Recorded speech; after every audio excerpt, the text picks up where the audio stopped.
आछड़ी। उत्तराखंड की डरावनी कहानी। उत्तराखंड के ऊंचे पहाड़ों के बीच एक छोटा सा गांव था, देवगांव। गांव चारों तरफ घने जंगलों और खाइयों से घिरा हुआ था। वहां के लोग रात होते ही घरों के दरवाजा बंद कर देते थे, क्योंकि गांव में एक डर का नाम मशहूर था, आछड़ी। बुजुर्ग कहते थे कि आछड़ी कोई साधारण चुड़ैल नहीं, बल्कि पहाड़ों में भटकने वाली आत्मा है, जो रात में इंसानों को अपनी मीठी आवाज से बुलाकर जंगल में ले जाती है और वो इंसान कभी वापस नहीं आता। गांव में अर्जुन नाम का एक 22 साल का लड़का रहता था। वह पढ़ा लिखा था और भूत प्रेतों जैसी बातों पर विश्वास नहीं करता था। एक रात अर्जुन अपने दोस्त की शादी से देर रात घर लौट रहा था। आसमान में काले बादल थे, ठंडी हवा चल रही थी और दूर जंगलों से कुत्ते की रोने की आवाज आ रही थी।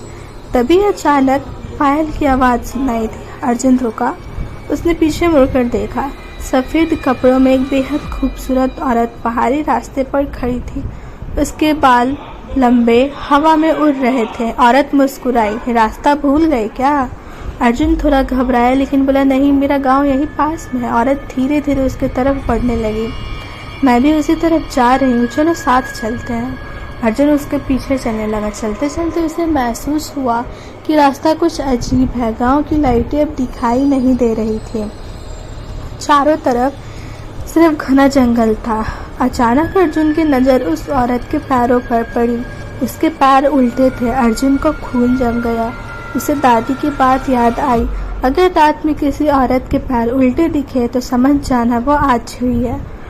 अर्जुन पीछे हटने लगा। तभी वह औरत धीरे धीरे हंसने लगी। उसकी हंसी अचानक डरावनी चीख में बदल गई। उसका चेहरा काला पड़ने लगा, आंखें लाल हो गई और बाल जमीन तक फैल गया। अब तुम वापस नहीं जा सकते, उसने भारी आवाज में कहा। अर्जुन डर के मारे भागने लगा। पीछे से पायल और चीखों की आवाज लगातार करीब आ रही थी।